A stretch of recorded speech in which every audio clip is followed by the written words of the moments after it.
Elon Musk just declared war on Putin and Russia. As the horrible war between Ukraine and Russia worsens, Elon Musk has now declared war on Russia. We already know that Musk's war forecasts were correct, and that he is standing by Ukraine's side, attempting to assist him, but that's not all. Musk appears to be declaring war on Russia at the moment. Hey everyone, and welcome to Tesla News, where we bring you the newest and best updates about Tesla and Elon Musk. For daily videos, please consider subscribing to our channel. We'll talk about the latest developments in Elon Musk's calamitous confrontation between Russia and Ukraine in today's video, as well as updates on the US's involvement. Let's start with SpaceX's assistance to Ukraine in the current situation. Elon Musk has just revealed that SpaceX's suspended satellite internet service is now operational in Ukraine, with more terminals on the way due to frequent military conflicts between the Russian and Ukrainian troops. Ukraine's position is deteriorating. On the last Saturday of February, Russia announced that all sides would intensify their strikes on Ukraine. Ukraine has had a series of substantial internet service failures, according to sources, since Russian military activities began in the nation on the last Thursday of February.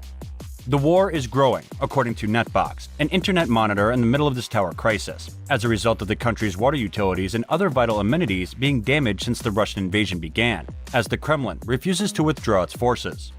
After the Vice Prime Minister appealed to Elon Musk, who is seeking to populate Mars, SpaceX has stepped in to assist Ukraine by launching powerful satellite communication.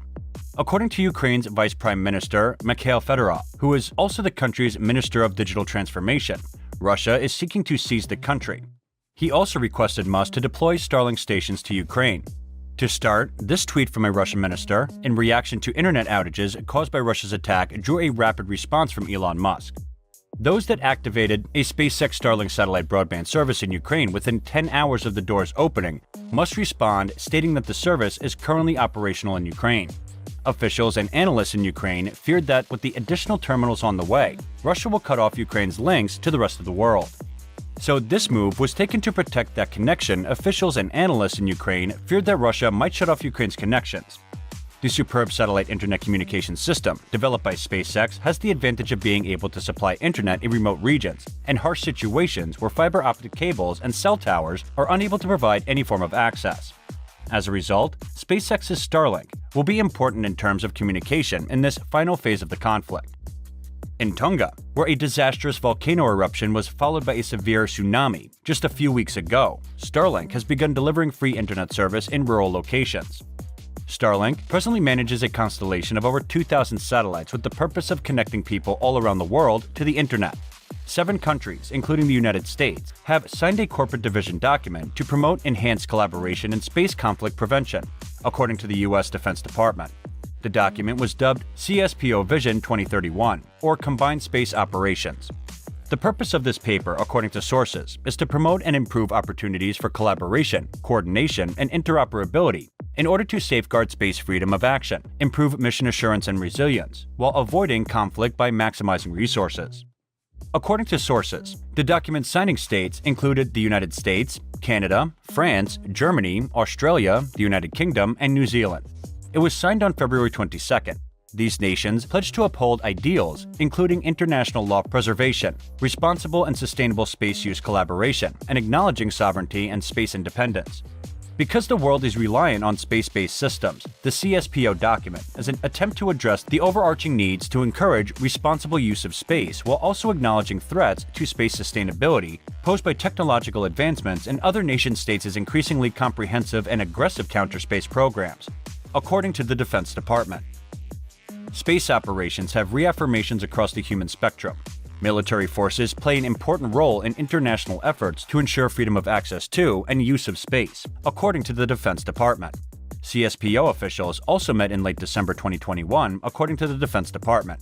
The meeting's purpose was to reconfirm their country's commitment to the vision, which included plans to prevent conflicts from spreading to or originating in space, as well as to hold individuals who damage the space environment and other people's space assets accountable. In November 2021, Russia performed an anti-satellite missile test, destroying one of its own satellites, resulting in the formation of approximately 1,500 trackable bits of debris in low Earth orbit. The CSPO document was formed as a result of the destruction, posing a risk to space operations and human spaceflight. The CSPO participants will conduct space operations that will try to reduce the generation of long-lived space debris, according to the Mission 2031 document.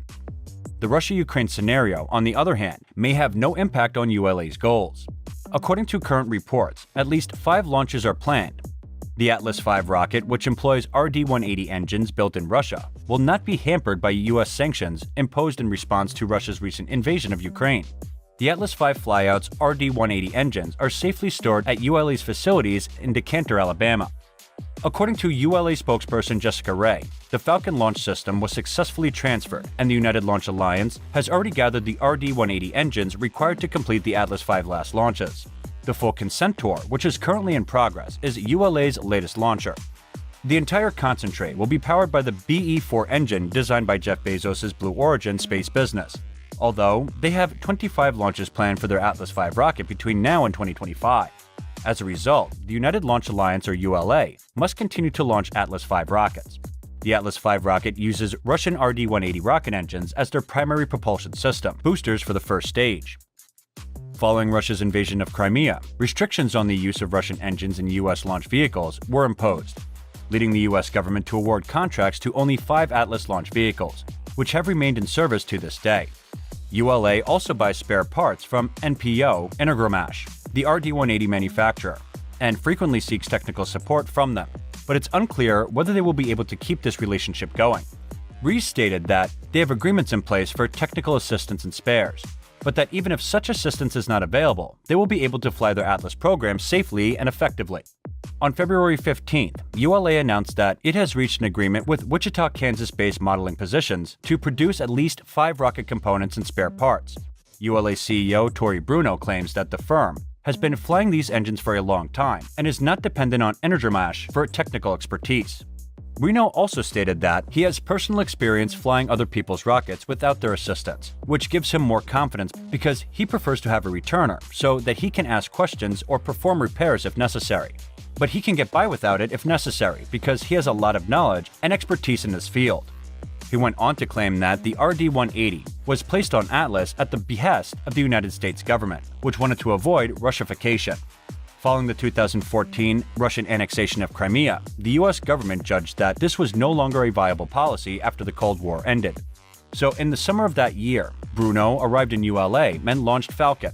Unfortunately, after Russian President Vladimir Putin's decision to invade the neighboring country, Russia began to occupy Ukraine on the 6th day of the war.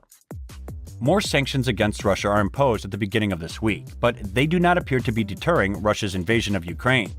Kurzens had been in danger all night, but the Russian military has finally taken control of the city. This is the first time since the invasion began that Russia has taken control of a Ukrainian city. Sean Hannity, a Fox News conservative commentator, has speculated about several scenarios that could lead to World War III.